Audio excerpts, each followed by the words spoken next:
कहानी की शुरुआत में हम एलिस नाम की एक लड़की को देखते हैं जो न्यूयॉर्क जाने की पूरी तैयारी में है क्योंकि कल ही उसकी शादी होने वाली थी। वहीं उसी एयरपोर्ट में जैक नाम का आदमी भी न्यूयॉर्क जा रहा था ताकि वह अपने मरीज का इलाज कर सके। दरअसल वह एक डॉक्टर है और इमरजेंसी के चलते उसे भी न्यूयॉर्क जाना था, लेकिन मौसम खराब होने के कारण आज कोई भी फ्लाइट न्यूयॉर्क के लिए रवाना नहीं होती। इसी दौरान उन दोनों की मुलाकात हुई जहां वो दोनों फैसला करते हैं कि हम एक प्राइवेट प्लेन बुक करके न्यूयॉर्क जाएंगे। वो सीधा एक बूढ़े पायलट के पास आए जिसके पास एक प्लेन होता है। वो उसे बहुत सारे पैसे देकर न्यूयॉर्क चलने के लिए कहते हैं, जिसके लिए वो बूढ़ा पायलट भी तैयार हो जाता है। मगर उड़ान के समय अचानक से उस पायलट को हार्ट अटैक आया, जिससे कि पूरा प्लेन बेकाबू होकर सीधा एक जगह क्रैश लैंडिंग करता है, जिसमें कि एलिस और जैक की जान तो बच गई थी, पर वो पायलट उस दुर्घटना में मारा जाता है। उसका डॉगी भी जिंदा था, लेकिन अब उनके पास वहां से निकलने का कोई भी रास्ता नहीं बचता क्योंकि उड़ान के बाद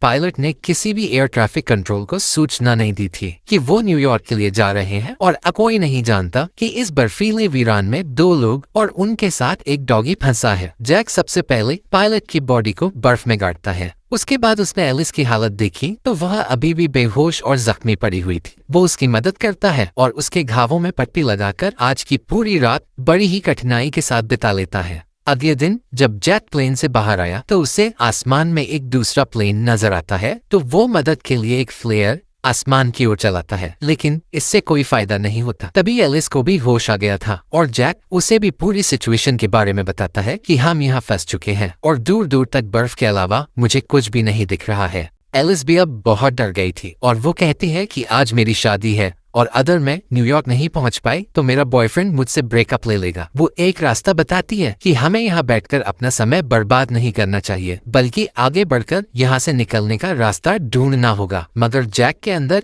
यहाँ से निकलने की हिम्मत नहीं रहती। वो कहता है कि अगर हम यहाँ से बाहर गए तो जल्द ही बर्फ के शिकार में हम मारे जाएंगे, इसलिए हमें यहाँ रुककर मदद का इंतजार करना होगा। एलिस भी उसकी बातें मान लेती है और कुछ दिनों तक जब कोई मदद नहीं आती तो उन दोनों का सारा खाना भी खत्म हो जाता है। अब उनके पास यहाँ से निकलने के अलावा कोई और रास्ता नहीं रहता। इसीलिए जैक फैसला करता है कि मैं अकेले ही यहाँ से निकलकर मदद लेने जाऊंगा, क्योंकि अभी भी एलिस के एक पैर में चोट लगी थी और वो इस हालत में नहीं रहती कि वो आगे का सफर तय कर सके। जैक वहां से निकलकर मदद के लिए चल देता है, लेकिन बहुत दिनों तक चलने के बावजूद उसे कोई भी इंसान नहीं दिखता। दूसरी तरफ एलिस अकेली थी और वो जैक के सामान से उसका मोबाइल इस्तेमाल करने लगी। उसमें वो जैक की पत्नी की रिकॉर्डिंग सुनती है, पर तभी प्लेन के बाहर एक तेंदुआ आ जाता है और वो पायलट के डॉगी पर हमला करके उसे जख्मी कर देता है। फिर वो एलिस की ओर बढ़ता है, लेकिन एलिस उसके ऊपर फ्लेयर गन चला देती है, जिससे कि वो तेंदुआ वहीं पर मारा जाता है। थोड़े दिनों बाद जैक भी वापस आ गया था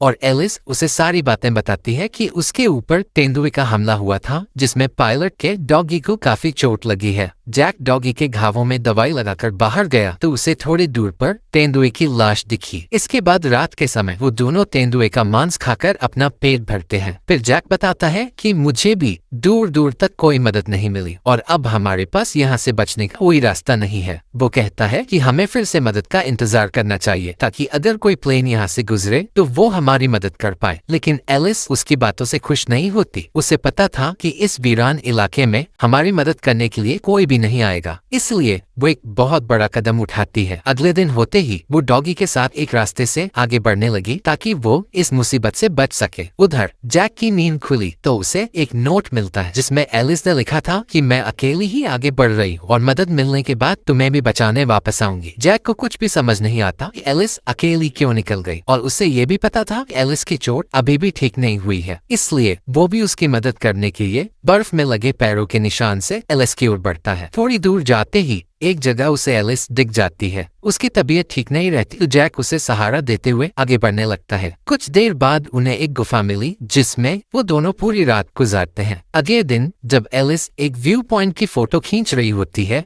तो उसे पहाड़ों के बीच कुछ चमकता हुआ दिखाई देता है, जिसके बारे में वो जैक को भी बताती है। उनके अंदर एक उम्मीद जाग उठी थी, वो दोनों अब बच सकते हैं। लेकिन थोड़ी दूर जाने के बाद उनके सामने बर्फ की बहुत खतरनाक नदी थी जिसे कि वो दोनों पार नहीं कर सकते थे। यहाँ पर जैक पूरा टूट गया था और उसे लगता नहीं था कि अब हम में से कोई यहाँ से बच पाएगा, इसलिए वो अपना आखिरी समय समझते हुए एलिस को कहता है कि तुम मेरी एक फोटो खींचो ताकि मरने के बाद अगर मेरी तस्वीर किसी को मिलेगी तो वो लोगों को मेरे बारे में बता पाएगा। लेकिन एलिस कहती है कि ऐसा कुछ भी नहीं होने वाला, हम दोनों यहाँ से किसी भी हाल में निकल कर ही रहेंगे। फिर उन्हें पता चला कि उनके बीच डॉगी कहीं गायब हो चुका है, इसलिए जैक अकेले ही डॉगी को ढूंढने लगा और थोड़ी दूर जाते ही उसे एक घर मिलता है जिसमें कोई भी इंसान नहीं रहता था। जैक को उम्मीद मिलती है कि आगे चल के भी हमें मदद मिल सकती है, इसलिए वो इसके बारे में एलिस को बताने के लिए बढ़ता है। मगर जिस जगह पर एलिस खड़ी थी वहां की बर्फ की परत टूट जाती है जिससे कि एलिस सीधा पानी में गिर जाती है। जैक उसकी मदद करता है और उसे पानी से बाहर निकालकर घर के अंदर लाता है, लेकिन एलिस ठंड के कारण बेहोश हो गई थी। जैक उसका ख्याल रखता है और बहुत दिनों तक उसके पास आग जलाकर उसे गर्मी देने की पूरी कोशिश करता है। फिर एलिस को किसी तरह होश आ जाता है और वो जैक को धन्यवाद कहकर कहती है कि अगर तुम मेरे साथ नहीं रहते तो आज मैं कब का मर चुकी होती। ये सुनकर जैक भी पूरा इमोशनल हो जाता है और यहाँ पे कहीं ना कहीं वो दोनों एक दूसरे के काफी करीब आ गए थे, लेकिन दोनों अपनी फीलिंग्स के बारे में कुछ भी नहीं बताते। उन दोनों को खाने के लिए वहाँ कुछ सामान मिल जाता है, पर जब जैक कुछ काम से घर के बाहर था तो एलिस फिर से उसकी पत्नी की रिकॉर्डिंग सुनने लगी। लेकिन तभी पीछे से जैक उसे देख लेता है और वो बहुत गुस्सा होता है। वो कहता है कि कुछ साल पहले मेरी पत्नी मर चुकी है और ये उसकी आखिरी बची हुई निशानी है। एलिस उसे गले से लगा देती है ताकि जैक खुद को हल्का महसूस कर सके। फिर वो दोनों फैसला करते हैं अब वो ज्यादा दिन इस घर में नहीं रहेंगे और रात के समय जब दोनों सो रहे थे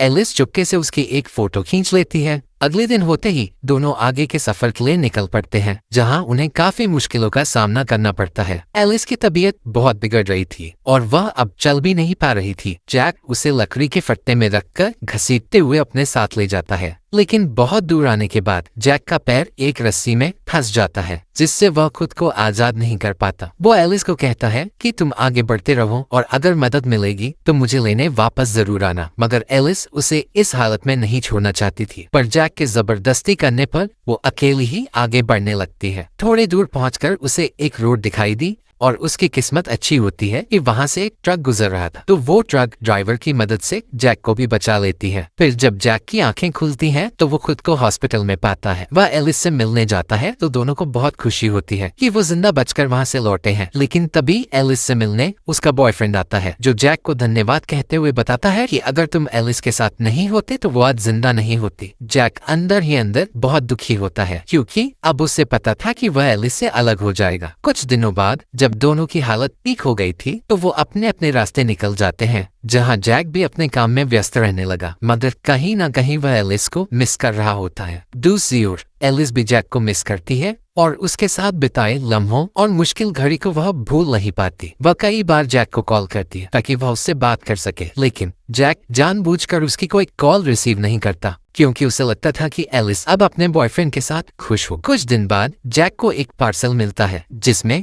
उसकी एक फोटो होती है और एक मैसेज में लिखा था कि मैं तुम्हें कभी भी नहीं भूल पाऊंगी। ये देखकर जैक सीधे एलिस को कॉल करता है, जिसके बाद वो दोनों एक रेस्टोरेंट में मिलते हैं जहां जैक बताता है कि मैं तुम्हारे कॉल इसलिए नहीं उठाता था क्योंकि मैं तुम्हारे बॉयफ्रेंड और तुम्हारी जिंदगी में इंटरफेयर नहीं करना चाहता था। लेकिन एलिस कहती है कि मैंने अपने बॉयफ्रेंड से ब्रेकअप ले लिया है और मेरी शादी अभी तक नहीं हुई है। वो जैक को अपनी दिल की बात बताती है कि मैं तुम्हें चाहने लगी हूँ, तो जैक भी खुद को रोक नहीं पाता और वो भी बताता है कि मैं भी तुमसे बहुत प्यार करता हूँ। इसी खुशहाल अंत के साथ हमारी यह कहानी खत्म होती है। अगर आपको कहानी अच्छी लगी हो तो कृपया थोड़ा समर्थन दिखाएं। मिलते हैं फिर अगली वीडियो में।